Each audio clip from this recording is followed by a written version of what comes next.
এটা 12 জনৰ কাৰণে অসমৰ মুখ্যমন্ত্ৰীয়ে কি কমেন্ট দিব কক আপুনি শহীদ কেইজন হৈছিল 5 জন আৰু 12 জনৰ ভিতৰত আবেদন গ্ৰাহ্য হৈছে 3 জন তাৰ মানে যিমান মানুহৰ মৃত্যু হল হিমান আবেদনে গ্ৰাহ্য নহল গতিকে সিএৰ আন্দোলনটো বা এইটুক লৈ যিমান প্ৰশ্ন কৰা হয় ইয়াৰ প্ৰাসংগিকতাটো অসমত নাই সকলো আইনৰ প্ৰাসংগিকতাটো সকলো ৰাজ্যতে নাথাকেতো সিএ খনটো আজি আইন হয় দেশৰ আইন হয় দেশৰ আইন হোৱা সত্ত্বেও 12 জন বঙালী মানুহে এপ্লাই কৰিছে তাৰ মানে কি যে বঙালী মানুহখিনিৰ মনত কনফিডেন্স আছে যে আমি ভাৰতীয় আমি কিয় এপ্লাই কৰিম গতিকে বিতৰ্কটোৱে প্ৰাসংগিক নহয় যদি তেওঁলোকে ভয় খালেহেঁতেন তেওঁলোকেতো সিএত আবেদন কৰিলেহেঁতেন সিএত আবেদনে 12 জন হৈছে আন্দোলন কৰা মানুহ 5-6 জন বিদেশী বুলি এপ্লাই কৰা মানুহ 12 জন এটা গুটেটো ম্যাথমেটিক্সটোৱে নিমিলে নহয়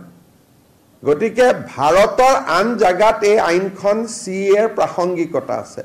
অসমত সিএৰ কোনো প্ৰাসংগিকতাই নাই আজিতো আপোনালোকে কিমান সিএ কৰি থাকিলে পাব্লিসিটিটো কত কম হোৱা নাই মাত্ৰ 12 জনেহে আবেদন কৰিলে তাৰ মানে অসমৰ বঙালী মানুহখিনি অহাৰ হিষ্ট্ৰীটো আপোনালোকে জানিব লাগিব তেওঁলোকে 71 ৰ আগতে ইয়াতে ৰিফিউজি কেম্পত আহিছিল আৰু অসম চুক্তিয়ে এই মানুহখিনিক ভাৰতীয় স্বীকৃতি দিয়ে তেওঁলোকক সিএৰ প্ৰয়োজনে নাই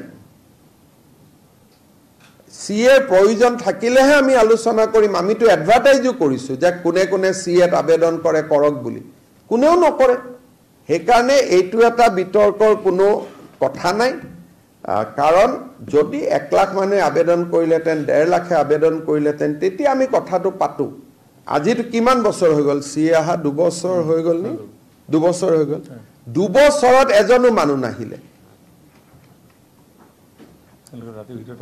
ৰাতিৰ ভিতৰতেতো আহা কথা আছিল মইতো প্ৰশান্ত ৰাজগুৰু ইন্টাৰভিউ দেখিছিলো তেওঁ চোৱা গুটে চাহ বাগিচা বিলাক ক্যাপচাৰ কৰি লব ইটো লব ৰাতিৰ ভিতৰতে এজনে 20 লাখ হলে কিনে 1 কোটি আহিলা ডিব্ৰুগড় ইউনিভাৰ্চিটিৰ পৰা যে ছোৱালী কেজনী মানে ফোন কৰি কান্দিছিল এটোত প্ৰায় 1 কোটি আছিল 1 কোটি আছিল গতিকে এতিয়া 12 জন হোৱা নাই বঢ়াই দিলে 1 কোটি 90 লাখ